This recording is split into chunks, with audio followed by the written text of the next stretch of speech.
Fala, adoradores de coisas nichadas que ninguém dá a mínima. Estou de volta para responder seus questionamentos mais profundos. Há 5 anos eu faço um curso de teatro. Será que eu dou para artista? Deve dar, mas primeiro dê ao diretor, vá por mim. Então vamos jogar as cartinhas pro alto e ver que tipo de pergunta cabeluda terei de responder. Começando com o comentário do Ryder7000 que diz: Ei Bancho, sua foto parece com Levi de Shingeki no Kyojin. Vocês estão de sacanagem! Credo.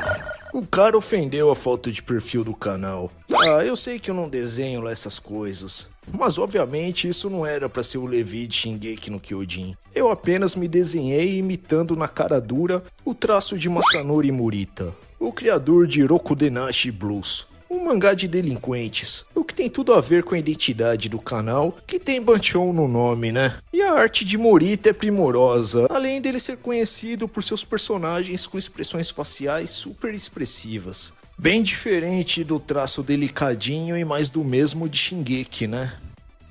Agora o Thiago AP faz o seguinte questionamento. A mídia física atualmente só é considerada por alguns poucos entusiastas, a não ser em países como o Japão, que ainda continua forte. Mas agora que a onda é o streaming, no qual as coisas permanecem por tempo limitado, dependendo da duração de contratos e licenciamentos, acha que a longo prazo, acha que isso não gera um controle do entretenimento semelhante ao que a TV fazia? Só vemos o que está disponível e por tempo limitado? PS, textão sim e se não responder é crinjão. Fala, Thiago. Pior que esse texto é pequeno comparado a muitos que recebo por aqui. Mas então, eu fiz um vídeo em que critiquei o fato de apenas aceitarmos ser reféns dos streamings. E muita gente se doeu, agindo como se eu estivesse defendendo o fim de tal modelo. Sendo que defendia que é um tiro no pé apenas nos contentar com uma única alternativa tão volátil como as plataformas de stream. E é exatamente o que você disse, isso apenas gera um controle do entretenimento. Engravatados que vão decidir o que e como teremos acesso a determinada produção artística.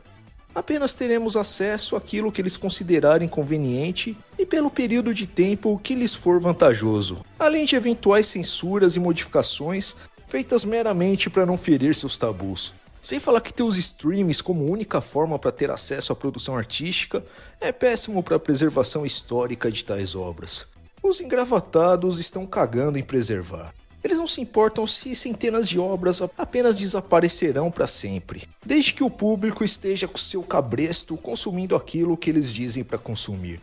Ou seja, mais um remake feito com a bunda. A Disney Plus é exemplo disso. Mesmo com uma lista gigantesca de propriedades sobre seu domínio, ela não faz esforço algum em utilizar parte do espaço da plataforma como acervo histórico. Por isso digo que nesses casos pirataria não é crime, e sim resistência. Espero que a pirataria continue sempre encontrando um jeito de nos permitir ter acesso a produções culturais que queremos contemplar. Agora o Man With No Name faz várias perguntas e irei responder aos poucos.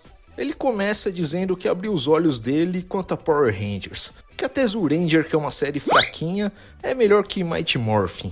Então, a primeira pergunta é sobre qual das 3 primeiras séries da franquia Ultra eu mais gosto. Ele diz que gosta mais de Ultraman Jack, por causa do visual bonito, trilha sonora, dramaticidade, etc. Cara, criticar essa mentalidade burra de que tudo deva ser moldado pros moldes estadunidenses é um dever cívico. Boa parte da graça de se consumir um tokusatsu está justamente no fato de ser uma produção japonesa que faz uso de elementos culturais específicos. Eu me apaixonei por tokusatsu na infância, lá no fim dos anos 80, exatamente por ser algo diferente das produções americanas que tinha rodo na televisão. Por ser algo bem único, tanto por estética, estilo de produção e forma de construir narrativa. E sinceramente não entendo o que vem de tão bom assim em Mighty Morphin Power Rangers. Pra mim esse negócio tem exata mesma qualidade de VR Troopers, que hoje geral esculacha. Ou seja, a mesma qualidade daquele convenção sabor abacaxi sem gás. O único motivo que consigo enxergar para forçarem tanto Mighty Morphin Power Rangers é por pura punhetinha nostálgica. E agora respondendo sua pergunta, para contextualizar, As 3 primeiras séries da franquia Ultra são Ultraman de 1966, Ultra Seven de 1967 e O Regresso de Ultraman de 1971, que anos depois passou a ser chamado de Ultraman Jack. Já me perguntaram algo parecido recentemente e disse que dentre as 3, a minha favorita é Ultra Seven. Tem um foco maior na ficção científica, por todo experimentalismo, e foi simplesmente uma das maiores superproduções de tokusatsu já feita. E claro que também falei que amo Ultra Q, série que veio antes da criação do herói Ultraman.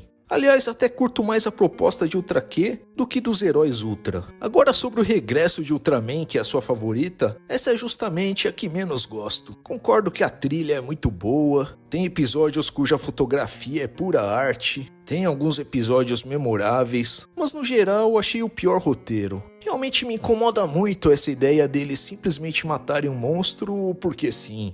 Aquela ideia de que a criatura deve ser exterminada apenas por ser um incômodo à humanidade. Episódios em que eles estão sobrevoando, passam em uma ilha isolada que tem um monstro lá, em vez de apenas deixá-lo quieto em seu habitat, eles resolvem ir lá encher o saco e pronto. Ou aquele episódio que eles dão bazucada em filhotes de monstros presos em uma jaula.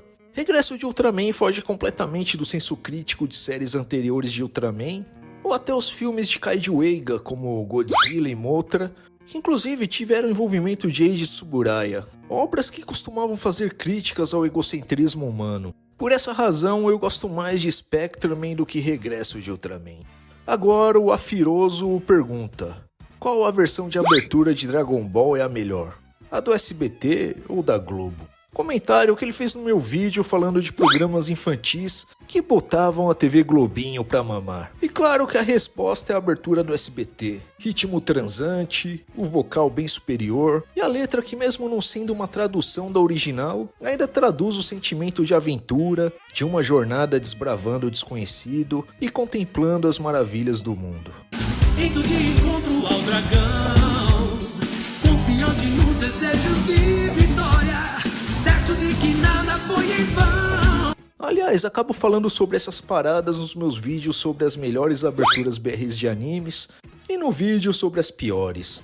Já a versão que passou na Globo, apesar de ter os acordes mais fiéis ao original, o vocal é muito zoado e uma letra mais cheia desses clichês genéricos de combater o mal e coisas do tipo. Mas ainda assim, nenhuma se compara à abertura original, a Makafushigi Adventure, minha abertura favorita da franquia. E só pra não perder o costume, Dragon Ball clássico é o melhor Dragon Ball. Agora vamos pra última pergunta. Mas antes, uma palavrinha do patrocinador. Muito obrigado a todos vocês. Vocês ajudam a tornar esse canal possível.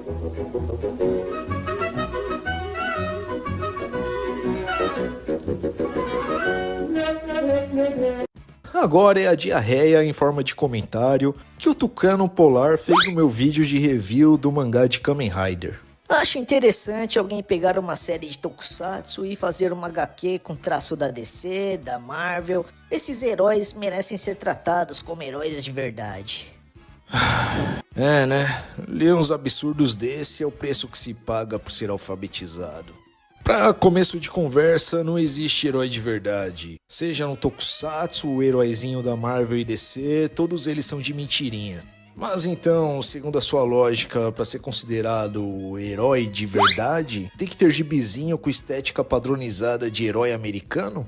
Variedade artística pra quê, né? Depois o pessoal acha ruim por eu meter tanto pau nessa mentalidade burra de quererem que tudo seja moldado pros padrõezinhos estadunidenses. Os mangás de Kamen Rider, Goranger e companhia já são maravilhosos na arte de Shotaro Ishinomori, um dos quadrinistas que mais produziu na história e produziu muita coisa boa. Um autor que em sua linguagem de quadrinhos levava a sério a ideia de que um quadrinista deve pensar quase como um diretor de cinema. Já encheu o saco essa doença do público agir como se Marvel e DC fosse o ápice da indústria de entretenimento. Já acho esses filmes de heróis pura mediocridade, pra não dizer algo pior. E sequer acho essas HQs de super-herói o ápice dos quadrinhos americanos. O cenário de quadrinhos estadunidense já foi muito mais abrangente e diversificado, até rolar um processo de censura e assim os super-heróis dominarem o mercado. Essa onda de censura rondou o Japão também. mas graças a autores como Osamu Tezuka, Shotaro Shinomori, Takao Saito, que foram opositores a esse conservadorismo broxa, que o cenário de mangás no Japão se manteve diversificado e com bem mais liberdade artística. Não estou dizendo que odeio HQs de super-heróis. Eu gosto de alguns gibis, mas aí tratar isso como padrão que deve ser seguido, aí não, né? Prefiro mastigar vidro do que ser alguém que só tem capacidade de consumir algo engessado, que siga uma cartilha pré-estabelecida. Infelizmente esse pensamento é mais comum do que parece. Tipo esse cabaço aqui dizendo: ai, podiam dar Kamen Rider pra um quadrinista do Zewa, fazer uma adaptação digna de uma DC, Dark Horse. Comprei um mangá de 1971 e o traço é nível Turma da Mônica. Esse sujeito é duplamente burro. Primeiro por agir como se um quadrinho de qualidade devesse seguir padrão de HQ americana para ser valorizado. E segundo por falar como se o traço Turma da Mônica fosse algo ruim. Toma cuidado pro martelo do Thor não cair do guloso quando levantar da cadeira, hein? Além de ser um completo colonizado, deseja um mundo sem variedade artística. Imagina a pessoa não ter capacidade de apreciar uma estética caricata. Esses maluco Ed aí, que acha que pra algo ser considerado bom, tem que tentar ser super dark. Tipo esses filminhos do Edinho Schneider. Em outras palavras, agir como um adolescente tentando chocar a sociedade com sua nova personalidade de Wandinha. Já não bastam os veículos aí de Tokusatsu, que na realidade fazem muito esforço pra gostar de Tokusatsu. Tentarem por meio de um revisionismo barato, reduzir a importância de Shinomori. Também temos um grupo de arrombados que tentam diminuir o legado de Osamu Tezuka e Shotaro Shinomori. Tipo esse comentário aqui escrito com a bunda. Fazendo pouco caso de Shinomori por ter uma estética típica dos mangás dos anos 60. Estética próxima do Tezuka. E existe toda uma falácia que Osamu Tezuka imitava a estética dos desenhos americanos. Em parte ele teve sim influência, mas Tezuka já tinha coleção de mangás e trabalhos já vindos de uma época em que o Japão era bem mais fechado culturalmente e era inimigo do Zewa. Ele recebeu mais influência de outras produções japonesas como Norakuro, Fuku-chan, Tanki Tankuro. Essa tentativa de reduzir Osamu Tezuka a um imitador da Disney é um desserviço à história dos quadrinhos e animações. Claro que se observarmos tem algumas similaridades com o estilo estético dos cartoons chamados Rubber Rose, mas isso era uma marca do período. Tal grau de similaridade poderia ser encontrado em obras do mundo todo. Veja só, é possível encontrar elementos estéticos similares nas ilustrações de Max and Moritz, um livro ilustrado alemão de 1865, que alguns atribuem como uma das primeiras histórias em quadrinhos. Nessa época sequer existiu o Gato Félix, que dirá então a Disney. Adoro pintar Tezuka como o imitador da Disney, mas quando falam que Rei Leão é plágio barato de Jungle Taitei, aí sempre tem aquele: veja bem, não é bem por aí. Um bando de lambisaco. Basta bater o olho em qualquer trabalho de Tezuka e Shinomori para identificar a essência japonesa. E sem falar que mesmo em questão de traço, eles eram bem versáteis de acordo com o tom que queriam dar para a história. Basta comparar Metrópolis, Jungle Taitei, Dororo e Ayako, por exemplo, que vão notar diferenças estéticas entre eles. Aí existe toda essa conversa burra de taxar determinada estética como algo bobo e infantil. Até porque não tem absolutamente nada de errado uma obra ser infantil. Nem de longe esse é demérito. Mas mesmo esses curtas animados dos anos 30, muitos deles continham um humor ácido, piadas sobre Primeira ou Segunda Guerra. Essa estética caricata está mais ligada ao humor e não à infantilidade. Aí mentalidades como essa expressada nesse tweet acaba sendo um sintoma de toda essa falácia sobre estética. No caso, o garotinho juvenil que parece conhecer um total de 6 animes, deslumbrado por Dan Dan Dan por causa dessa cena. Uau, eles foram super gênios! Deixaram super cartoonizado para não ficar sexualizado. Começando que por si só essa ondinha de puritanismo disfarçada de progressismo já é idiota. Criou-se toda uma aversão à sensualidade ou piadinhas com cunho sexual, criando assim toda uma geração de hipócritas castrados querendo fiscalizar libidinagem em obras de ficção. Mas no fim, só acabam parecendo um tiozão conservador hipócrita que se diz defensor da moral e dos bons costumes. Enfim, falo sobre isso com mais detalhes nesse vídeo sobre Stellar Blade. Mas segundo a lógica do cidadão, uma obra com traço cartoonizado não pode expressar sensualidade, o que é uma completa burrice. Existe uma infinidade de exemplos que contrariam isso. Acho que ele nunca ouviu falar de Betty Boop. Aí na mentalidade do otaquista aí, é como se existisse um ranking de seriedade tirado arbitrariamente do fundo do bumbum. Ranking esse que diz que algo cartoonizado é automaticamente inferior ou possui menos seriedade do que algo no traço mangá. Sinceramente, qual a diferença se for uma cena sensual com traço de dan dan dan ou sei lá, meninas superpoderosas? Do jeito que o maluco fala, se a cena fosse reproduzida com o traço tradicional de dan dan dan, ficaria tipo isso aqui. E a coisa piora ao ver a falta de conhecimento sobre a mídia na qual desgostar.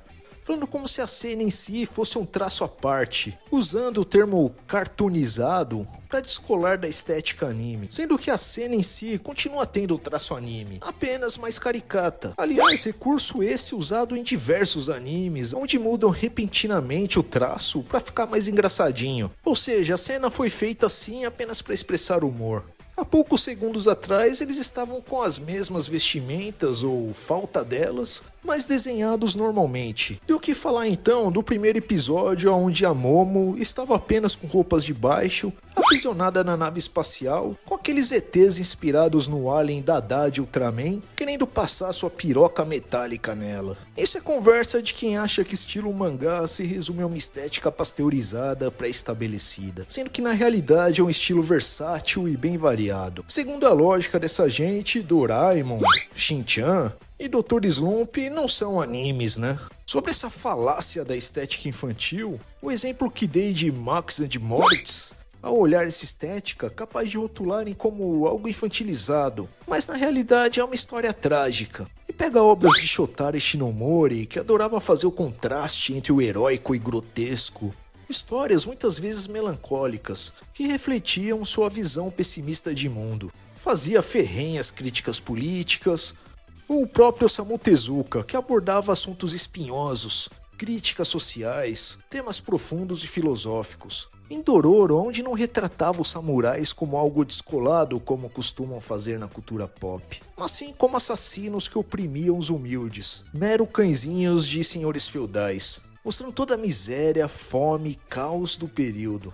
Ou então o enigmático Hinotori, e Ayako, que aborda os dramas do pós-guerra com críticas sociais viscerais. Tezuka criou histórias com uma profundidade e sensibilidade poucas vezes vistas. Não teve medo de cutucar assuntos polêmicos, coisa na qual a Disney jamais teve culhões de fazer. Tezuka não é considerado o pai dos mangás por puro pioneirismo, por apenas ter sido o primeiro a fazer algo. Até porque ele não inventou o mangá, e muito menos o anime, mas ele moldou o cenário e até hoje suas obras são referências. Então na próxima vez que verem esse tipo de conversinha de arrombado na internet, em vez de ficarem replicando tais papagaiadas, primeiro tentem conhecer as obras, pesquisar a respeito, e lembre-se que se trata apenas de um pobre coitado com capacidade cognitiva de um X-Bacon querendo opinar sobre algo que não conhece, com argumentos totalmente calcados em achismos tirados do fundo do toba. Então, esses foram os questionamentos de hoje.